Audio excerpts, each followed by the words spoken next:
This is the Politics of Everything, and I'm your host, Amber Daines. Welcome to the podcast where we want to discuss the politics of everything, from money to motherhood, nutrition to narcissism, startups to secularism, the environment to equality, and much more. Our guests are experts in their field or topic of choice, even if you've not yet heard their name. This is a bipartisan podcast, so while we love exploring varied views and get a buzz from a healthy debate, by no means is this a one-sided forum for any one political view. So please listen up and enjoy the politics of everything. What comes to mind when I say hypnotherapy? My guest today, Eugenie Pepper, is going to discuss this concept in much more detail very soon. With a professional background in interior architecture, design, fine art curation and counselling, plus a more recent period helping drive new growth in a family-owned business with babywear company Plum, Genie has now found her latest passion. She is co-founder of a business called Key Mindfulness and has launched the Key for Me app. As part of this practice, Genie and her business partner Rosemary use hypnotherapy as one of the techniques to achieve health and wellbeing goals. Welcome to the podcast, Eugenie. Well, thank you very much, Amber, for having me today. So I know your backstory, but for those of us who don't, what was your early career like? What did you do and how did you get into it? Well, I have done many different things. When I first finished high school, the first thing I did was study design at UTS, and I studied interiors and textile design while I was there. After that, I set up my first business at 25. I co-owned a design business and had an art gallery called Astro, and I did that for a few years. After that, I moved to New York, where I worked in an art gallery in Tribeca, and I also collaborated with the Australian consulate over there, and I organised some art exhibitions. Wow. Australian artists, which was really fun. Amazing. And I still actually represent several artists, and my family home doubles as a gallery. So I've got a lot of things sort of on the go still. For the last sort of 8 or 9 years, I was working with my husband. We had the family business, which he mentioned, Plum, which was produced baby wear and baby sleep bags and baby swaddles. And more recently, since we sold the major shareholding in the business, I've taken on a new venture. My husband stayed on in the business, but this is where I sort of got involved with Rosemary and started Key Mindfulness and developed the Key for Me app. So that's where I'm at now. It's an incredible journey. So for those of us who are not really familiar, what is hypnotherapy and how can you even learn to teach it? Like, how have you got equipped to understand what to do? Okay, well, I've actually done a course. You can do courses to learn how to do it. But really, it's not some woo-woo thing. It's a state of deep relaxation. So hypnosis allows for people to make change on a subconscious level. And while you're under hypnosis, you can reprogram your beliefs. And it works simply by when you're in that very relaxed state, it allows for increased suggestibility. So it's nothing more than a feeling of meditation. It's a very normal feeling. It's the feeling you might have before you doze off to sleep. And I tell my clients, don't expect to feel like you're hypnotized. Just expect to feel very relaxed.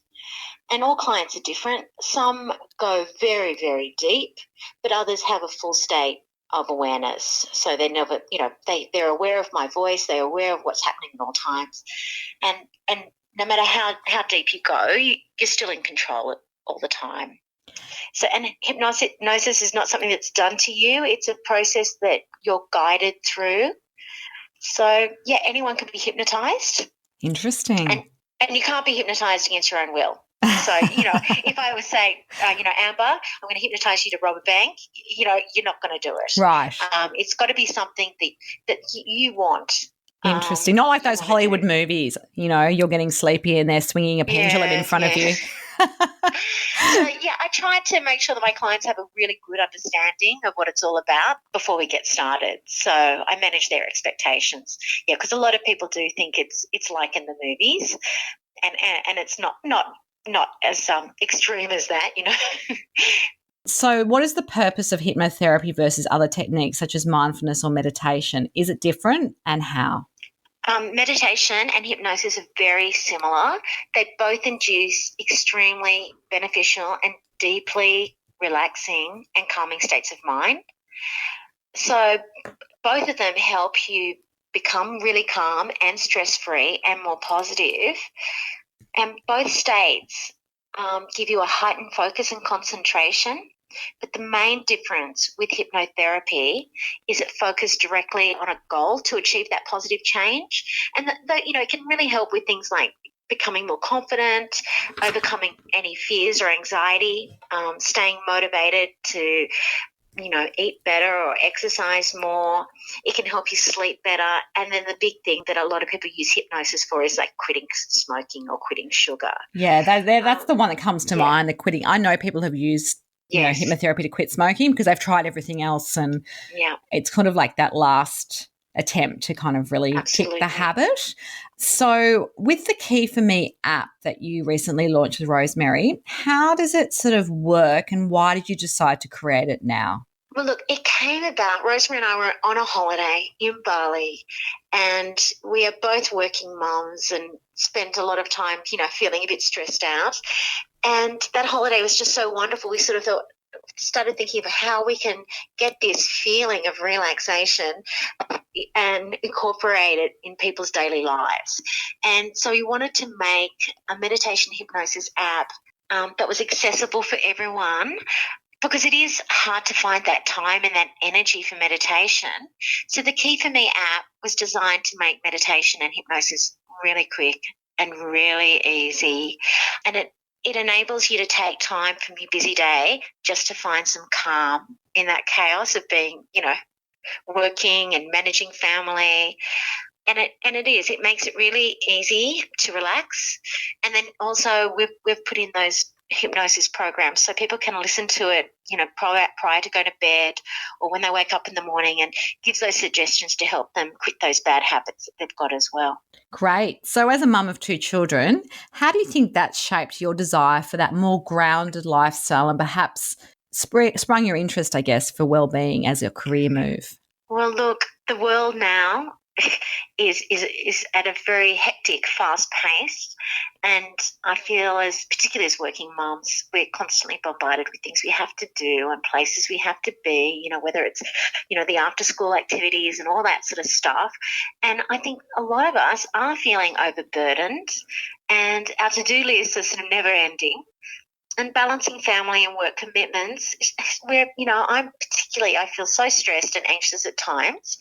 And, this is what it really inspired me to create the app, because I needed it for myself, and I needed it, I wanted to help my friends who are going through this as well. So absolutely. No, I think often a personal experience often makes the business idea even make more sense. And that's what I found as well. Like the things I'm interested in, like why I do this podcast, is because these are all topics that I'm interested in. So I get to interview all these fabulous people and find out things I didn't know about a topic I'd like to know more about. So I think it's kind of a natural progression in that way. So what do you think some of the biggest issues that you've come across in your new business venture that affect most of us? I mean, we all talk about lack of time, a bit of anxiety and depression around the pace of life and the demands. Is there anything else that you find a lot of your clients will come to you and say they need help with? I want to say that it's actually surprised me how many people really do suffer from anxiety and really need this for stress management. And what I've really found is when people come to me with other issues, such as wanting to quit smoking or want to better their eating habits or cut down on drinking or any of those other things, a lot of it is triggered by anxiety and stress. So really, I've got to say the big one is anxiety. Absolutely. And it's interesting, mate. I always wonder if yes, our life is more hectic, but maybe people are more conscious of anxiety as well, and that they need to deal with it better and sooner. Because I think a lot of people must have suffered in silence. Our parents' generation, I don't think anyone talked about mental health and wellbeing for parents. Yes, and I actually think it's particularly for kids. I think we're talking a lot more about kids being stressed and kids being anxious. And I don't know whether it's a new thing. I actually think the kids were probably, just the amounts were probably just the same. It's just back then when we were young, it was like just you had to get on with it, move on with it, and, just deal with it, really. I know. And I think that's we're much more interesting. sensitive to mental health now. And that's probably a good thing. I mean, maybe if they know how to deal with it, our kids, when they're young, when they get to our age, it won't be quite so hard because I have all those tools, which I would have loved in my 20s. I can tell you that, when it felt like Absolutely. work and everything was overwhelming. So if you teach someone just one aspect of hypnotherapy, what would it be and why? Like, could you give us an example of how it's powerful and what someone can expect if they book in a session with you? Well, hypnotherapy can transform you into a calm and more well-balanced person. It just can take that edge off your stress. And once you change that, your whole attitude to life can become more positive and happier. So particularly with hypnosis, it's that learning that, those relaxation techniques, focusing on your breathing, and doing a body scan and the mindful aspects of hypnotherapy. So that can be all taught and experienced. And is that something people would do over multiple sessions? I mean, how do you operate the business? Look, it depends. It depends on the issue. So for something like quit smoking, when someone's really determined, quite often it just takes one session. If someone's got, worries or anxiety or relationship problems, that can take, a longer time. So it really depends on the individual. That's interesting. Have you used it on has anyone done it on you, and have you found that experience as being the patient? Oh, look, yes. I actually first did hypnotherapy when I was doing the HSC, and I was really, really stressed out, and I just said to my mum, I really want to try this hypnotherapy to help me with the stress of the exams. So I did it a long, long time ago when I was probably about 17 years old. So I had a thing for it, for a long time, and knew the benefits and knew how it can really help with the, managing stress. Absolutely. So it's sort of interesting that your career in that way has come full circle, and now this is part of what you do on a daily basis. So I love hearing how people's early interests and passions in their life often become the thing that they pursue at some point. Even though you've had success in other businesses, this sounds like it's the right time for you to be doing this kind of business as well. Yep, absolutely. So who's been your number one mentor in your life, and what have they taught you about true success? Amber, I've got to say, I can't think of, I've got to mention two mentors. Yes. Okay, sorry. That's okay. So when it comes to career-wise, I have to mention my dad has inspired me to get started in business early on. From a young age, he had always told me and my siblings we should work for ourselves and be entrepreneurial, and we all have. So I have to mention my dad, but also more recently my business partner, Rosemary, because Rosemary has inspired me to learn more about meditation.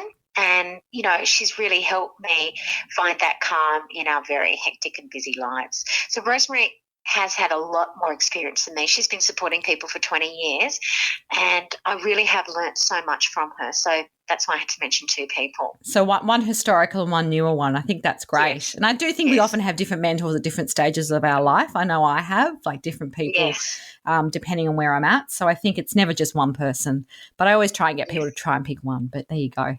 So just to wrap up, what would be your top 3 tips for anyone embracing the politics of hypnotherapy? If people want to get started, what would be the top 3 things you'd like them to know? Well, I just want to let them know that it's a really easy way to help you stick to your goals and change your habit. And it's also a very effective way to improve your health and wellness and to relieve anxiety. And also for those people suffering from insomnia, it's also a really excellent tool to help you sleep better. So they're the top 3 things. Well, it's been fabulous chatting to you today in the Politics of Everything. If you do want to contact Eugenie, there will be some details of her website and her connections on our show notes. Until next time, keep well. Thanks for listening today. If you've enjoyed the Politics of Everything, we thrive on feedback. So please add a short review and share the podcast with your network, your friends and family. I'm also always on the hunt for fabulous new guests. So if you've got a view to share and an idea how to get our listeners excited, please email me at amber@bespokecoms, that's BESPOKE comms.com.au, and we'll be sure to get back to you. Until next time.